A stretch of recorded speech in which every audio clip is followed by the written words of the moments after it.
gaurko gure gonbidatuak erditzeari eta amatasunari buruz liburu berri bat idatzi dut hauko txegin diogu. Bai, eta oso ongi ezagutzen du etxe hau garai batean galderak egiten zituen, baina gaur erantzunak ematera dator. Biba, Estitxu Fernandez. Kaixo, Estitxu! Hau, Estitxu, arratsalde. Eskerrik asko. Ongi etorri, Estitxu. Liburu berri eta guzti zen moduz, Estitxu. Ongi. Eskerrik asko, Eskerrik asko zuri etortzeagatik, bai noski, gaur liburuari buruz hitz egin behar dugu. Hauxe zure liburu berria, esango dugu, Estitxu, sorte berri bat. Indarkeria austertikorik gabea, alaxe dio izenburuak, izenburua oso esanguratsua da, ezta? Zein da liburu honen mamia, Estitxu? Bueno, liburuak ditu bi parte, ez? Batetik du hasieran horrelako sarrera historiko-teoriko bat, indarkeria obstetrikoaren inguruan, zer den, nondik datorren, nahiko zabal, egia erran, gaia bera zabala da eta komplexo orduan motxa da eta erraz irakurtzen da, baina nik uste dut harimutur guziak ukitzen dituela nolapait, eta gero daude testigantzak, ezta? Irakurri liteke bakarrik sarrera nahi izan ezkero pixkat kokatzeko, edo testigantzak bakarrik, baina biak irakurrita uste dut agitzongi ulertzen dela, gero emakume bakoitzak azaltzen duen hori zer den, ondik datorren, bere konplexutasun guztia, ez? Orduan, nik uste dut liburua datorrela, bereziki indarkeria obstetrikoa ikusaraztera, ze da Ester Bibas kazetari kataluniarrak erraten duen bezala, emakumearen kontrako indarkeriarik ikusezinena, orduan ikusezina bada ikusarazi behar da, batetik dator horretara eta bertzetik sistema sanitarioa, bizi gaituen sistema eta hartatzen gaituen sistema sanitarioa ere seinalatzera. Ez profesionalak, ezik eta sistema bera. Hemen irakurtzen ditut, ezta? Irene, Kris Bakartxo, Irati, Ibone, Naia, Elena, Saioa, Uxue, Itziar, Julene eta Arrate. Hauek dira elkarrezketatu dituzunak, denek pairatu dute violentzia obstetrikoa.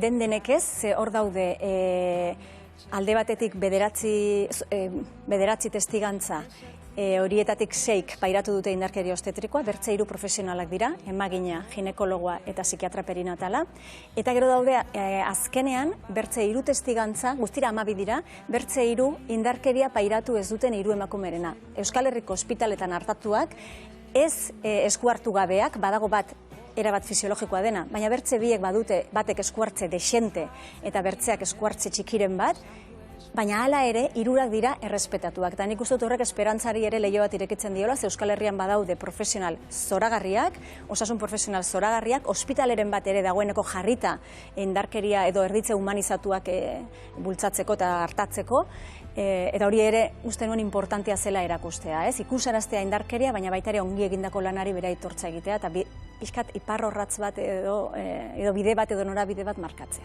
Eta ez dago ezki azpimarratzea kontzeptua bera zein den zer den indarkeria obstetrikoari buruzari garenean, Estitxu, zertaz ari gara?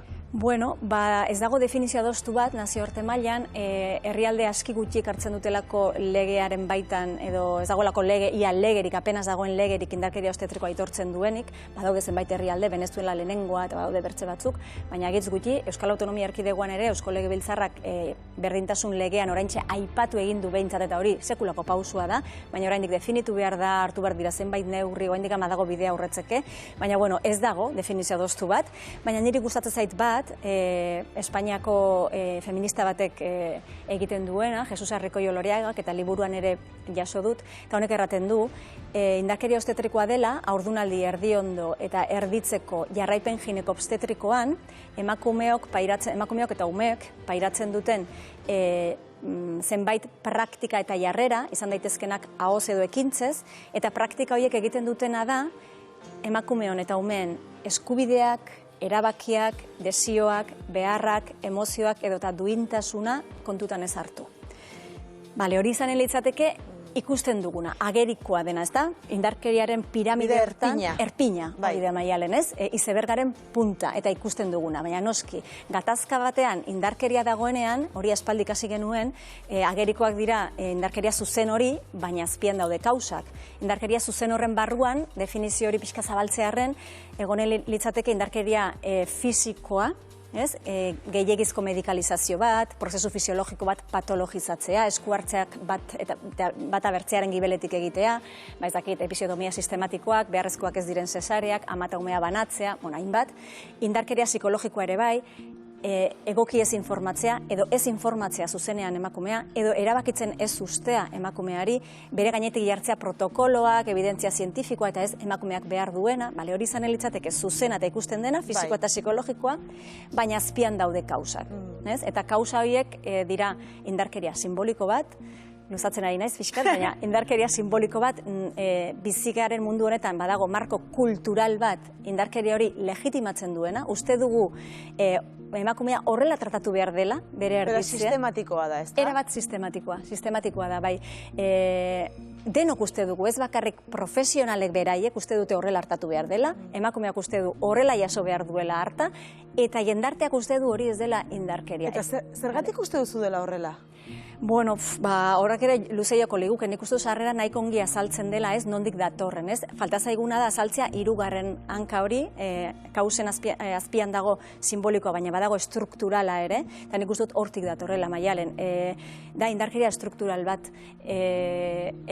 badago bertze feminista bat erraten duena, patriarkatuaren eta biomedikuntzaren, hau da, medikuntza hegemonikoa, gaur egun osasuna nola hartatzen den, bi horiek elkartzen diren puntu hortan, intersekzio hortan sortzen dela indarkeria obstetrikoa. Sartu dezakegu baita ere produktibismoa edo kapitalismoa nahi badugu, baina 3 horiek elkartzen direnean hortxe sortzen da, ez? Orduan, ze gizartetan bizi gara, ze osasun sistema dugu, mekanizista, ez diona emakumeari osotasun batez begiratzen, bezik eta bakarrik produktuari, androzentrikoa, ez dakit produktiboa, diskriminatzailea, horrelako gizarte batean bizi gara eta sisteman ere hori dago.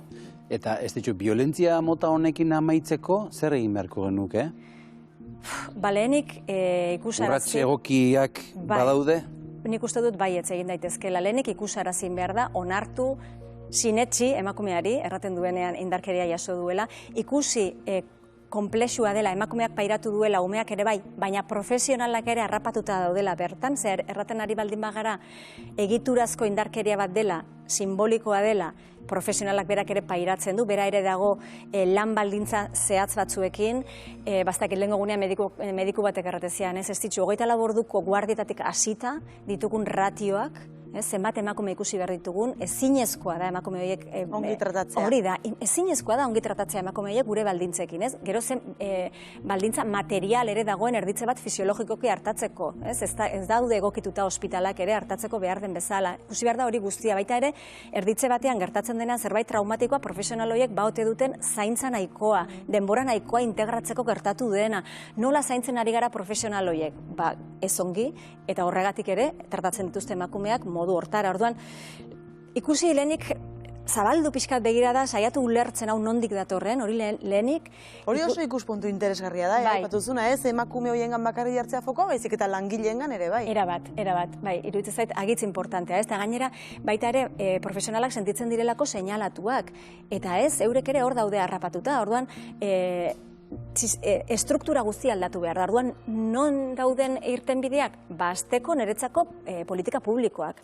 Eta aldaketa politikoak etor behar dute. Eta hor uste dut hankamotz gabiltzala, mantxoari garela, ez ditut ikusten alderdi politikoak edo gure legeak eta aldatzen, baina hor aldaketa handiak egon behar dute, azteko, horixe, ospitaletan, nolari diren lanean makinak, nolari diren lanean ginekologoak, ze baldintzatan, ze baldintza material, ospitalak nola dauden jarri, eta hori guztia. Formazioa, ze formazio duten, ere ustez falta da formazioa psikologia perinatalean, akompainamendu emozionalean, feminismoan, hori guztia ikusi, eta gero uste dut bertze mutur bat edo bertze oinarri bat izanen dela kontzientziazioa, aktivismoa, militantzia edo feminismoa, ez? Horrere, balen errandu dana, emakumeari sinetxi, gardentasuna eskatu, izan daitezela datuak publikoak, zenbat zesarea egiten dituzten ospitalek, ze medikuk, agertu datu horiek guztia jakin dezagun nola hartatzen den, hobetzeko, hor daude zenbait pausu eman daitezkenak, arlo desberdinetan, baina igual...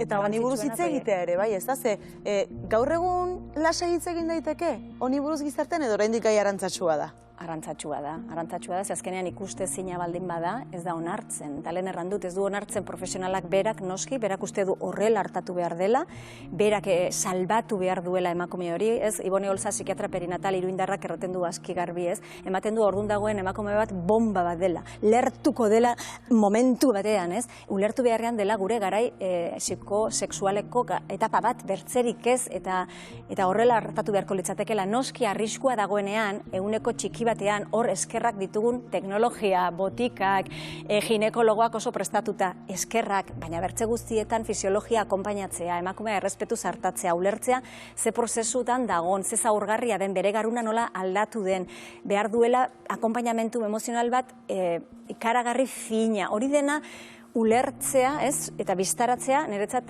ikaragarri importantea, bai, zaketa galdera ongi noitzen. Ez ditu, liburu hau nork Maialen, zerbait esan nahi zenuen? Zuk liburu hau nork irakurtzea nahiko zenuke? Edo nori gomendatuko zenioke liburu hau? Nik uste dut denok irakurri beharko genukela, ez? Azkenean, ama batetik gatoz, ez? Nik uste dut aurreko liburua ere Erikarekin aurkeztu genuenean ere hori erraten genuen. Ama eme ume. Bai, hori da. Nik uste dut edo zeinek, denak gatoz ama baten gandik, ama erdituko da, eta dene interesatzen zaigu hau. Eta azkenean ari gara bizigaren sistema honi buruz. Igual zait niri den hezkuntza sistema judiziala, osasun sistema, aldatu behar dugu bizitzeko modua, hain indarkeria zalea, hain bortitza, ez dioguna begiratzen pertsonari modu psikosozial batean, edo holistikoago batean, edo osoago batean, bakarrik bakoitza bere esparruan, kasu honetan, erabat medikoan, dena erabat medikalizatua, begirada baldin bada hain medikalizatua, hain mekanikoa, desagertzen da bertze guztia, tratu ona, empatia, uste dut, nahi badugu gizarte aldatu, jendartea aldatu, liburu hau edozein entzako dela, ez? Ez ditu, gure erditzearen jabe, ama eme ume, hori ere orain txaipatu dugu. Uste duztu gai honi buruz gutxi idatzi dela euskeraz? Erranen nuke bai, ez? Zuk egin duzu zerbait? Bai, bira, horrekin nagitzak konten nago, eta arro nago, ez? Lehengoan ere ama batek hori erratezian, ez? Ez ditu ze ongi euskaraz idatzi duzula horren gai importanteari buruz, ez? Bai, ze gaztelaniaz adibidez, eta frantsesez ere, eta zer erranik ez ingelesez, badaude indarkeria obstetrikoari buruzko liburuak, artikuluak haunitz, baina euskaraz ez dago deus ere. Indarkeria obstetrikoari buruz erranen nuke, hola konkretuki, emakumearen gorputza eta osasunaren inguruan eta bai badago, baina indarkeria obstetrikoari buruz ez, orduan, eta gainera, bira, testigantzak daude niretzat importanteena, ze emakumei entzunda ikusten da dena, baina egia da ere, sarrera horrek, sarrera teoriko horrek, erabat fundamentatua eta oinarri zientifikoekin egin dudana, uste dut horrek ere laguntzen diola ematen bertze oinarri bat eta importantea dela, bai. Psikologo ere bazara ez ditu horrela ekarpena egiten ari zara, bide lagun zara, bai emakume edo bikote askoren bide lagun, nolakoa da, zuretzat bide hori egitea beraiekin? Orain dela zenbait urte sortu genuen Julenek eta biok erroa elkartea, elkarte bat da, osasun mental perinatala, perinatalean laguntzeko xedea duena, ez?